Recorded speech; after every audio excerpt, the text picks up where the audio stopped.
You know, we live on this planet of just immense power and incredible beauty. And for thousands of years, humanity has been in this dynamic, constantly changing relationship with the Earth. But that brings up a huge question. In this relationship, who's actually in charge? Well, today we're going to dig right into that. Just look at this. You've got everything from harsh, icy winters to these incredibly fertile fields, natural wonders right next to bustling ports. They all show this deep, deep connection between us and our environment.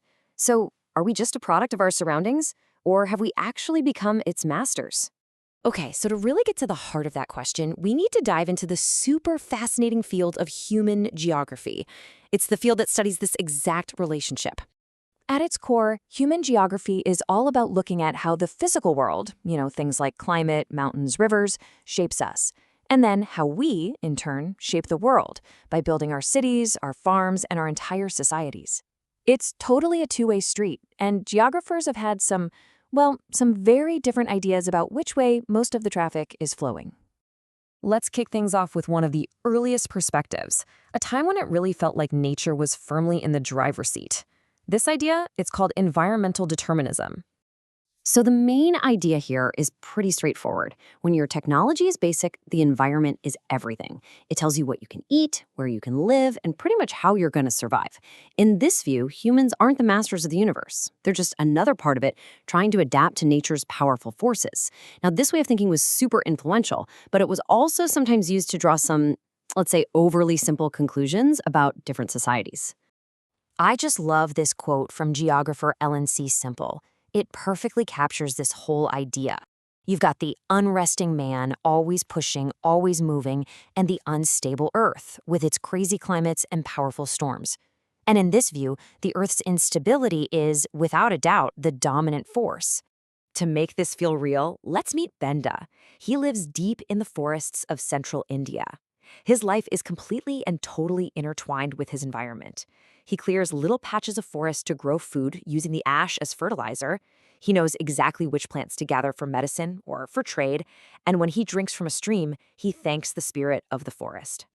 So the crucial point here is that Benda is what geographers would call a naturalized human. He isn't trying to conquer nature, he's trying to live within it.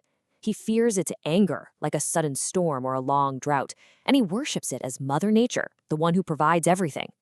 But, of course, the story doesn't end there. Not by a long shot. As human technology and culture started to develop, a brand new idea popped up, one that basically flipped the entire script. This is called possibilism. The idea isn't that the environment is irrelevant, no, but that it's more like a stage that's just full of opportunities.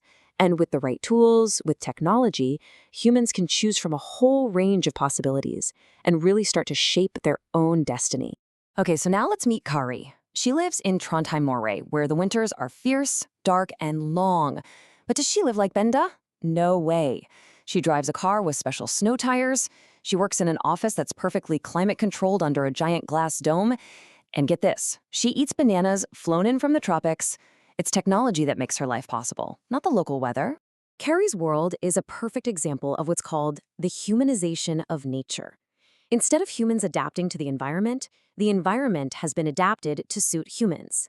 From heated buildings to global supply chains, you can see the imprint of human activity absolutely everywhere. Now, what's really cool about this slide is just how clearly it lays out the two extremes. You've got Benda's world on one side, low tech, where the goal is to adapt. Then you've got Kari's world, high tech, where the goal is to create possibilities. For Benda, nature's this revered mother. For Kari, it's a resource to be used. A massive difference. This leads to a huge question, doesn't it? If technology lets us build Kari's world pretty much anywhere on the planet, have we completely broken free from nature's constraints? Are there any limits left to what we can do? Well, it turns out a lot of geographers felt that both of these views were just too extreme. So they came up with a middle path, a way to find a balance between all that human ambition and the very real limits of nature. This concept is called neo-determinism, and the geographer Griffith Taylor put it perfectly. He said, human beings can conquer nature by obeying it. The idea is that we aren't helpless, but we aren't all-powerful masters either. We're kind of like traffic managers who really need to understand the rules of the road before they do anything. And this is a brilliant way to think about it. A traffic light.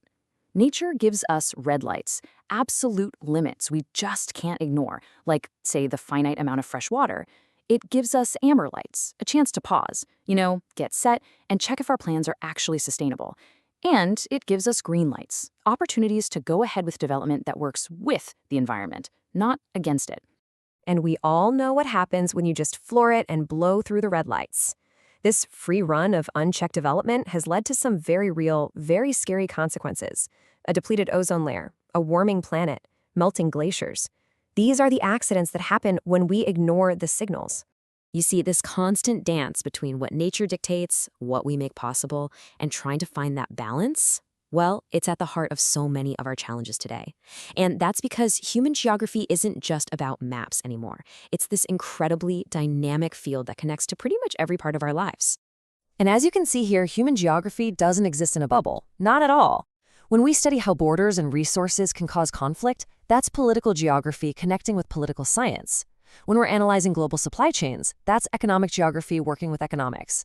And when we're exploring how different cultures shape landscapes, that's cultural geography borrowing from anthropology. It is all connected. Which brings us to our final thought for today. This tension between what we can do and what we should do has never been more intense.